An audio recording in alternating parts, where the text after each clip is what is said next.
Hello అందరికీ నమస్తే. Welcome back to Jayashree food guard. ఈరోజు ఒక మంచి రెసిపీతో మేము ముందుకు వచ్చేసాను. అదేంటి అనుకుంటున్నారా? పులుసు అండి. చేపల పులుసు కాదండి, అరటికాయతో పులుసు.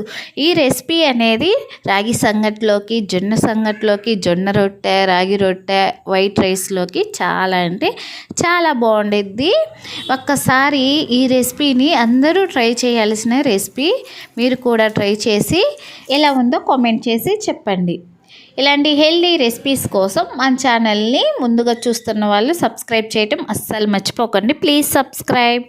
ముందుగా 2 అరటికాయలను తీసుకొని చెక్కు తీసుకోవాలి, కట్ చేసి.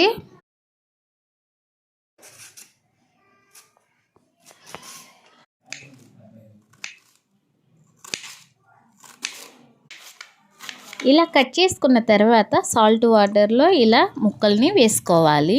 ఇలా సాల్ట్ వాటర్లో వేసుకోవటం వలన ఈ ముక్క అనేది బ్లాక్గా రాదు.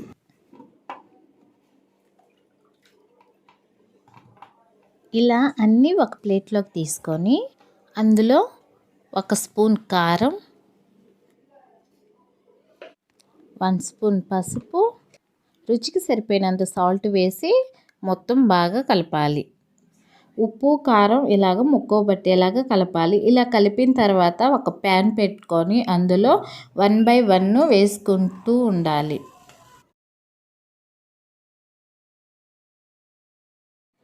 ఇలాగ మొత్తం వేసుకున్న తర్వాత 1 స్పూన్ వరకు ఆయిల్ వేసుకొని మొత్తం బాగా ఫ్రై చేసుకోవాలి.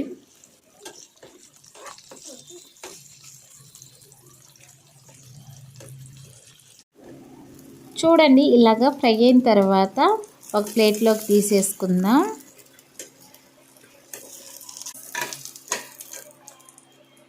తర్వాత ఒక కడాయి పెట్టుకొని అందులో 2 స్పూన్స్ వరకు ఆయిల్ వేసుకోవాలి.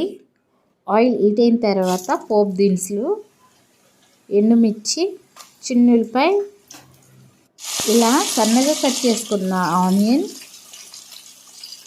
4 కానీ 5 పచ్చిమిర్చి వేసిన తర్వాత ఇలాగ మొత్తం బాగా కలపాలి.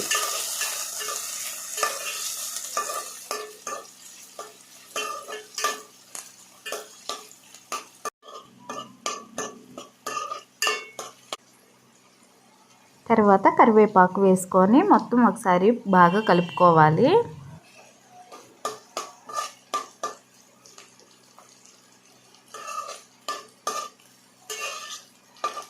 రెండు పండు టమోటాలు తీసుకొని ఇలాగ చిన్న సైజులో కట్ చేసుకొని వేసి కలుపుకోవాలి బాగా.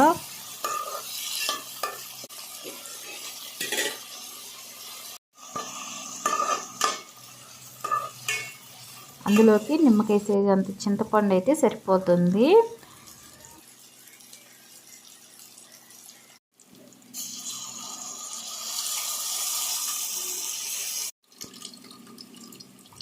కొంచెం పులుపు చూసుకొని వాటర్ యాడ్ చేసుకోవటమే.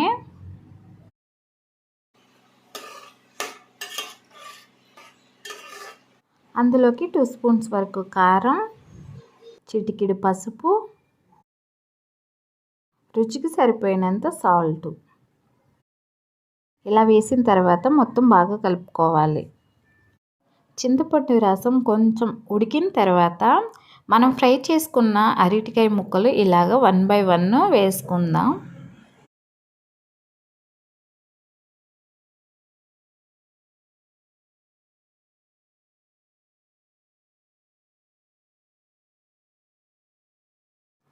మొత్తం చిక్కదనం వచ్చిన తర్వాత కొంచెం బెల్లం తీసుకొని అందులో వేసుకోవాలి.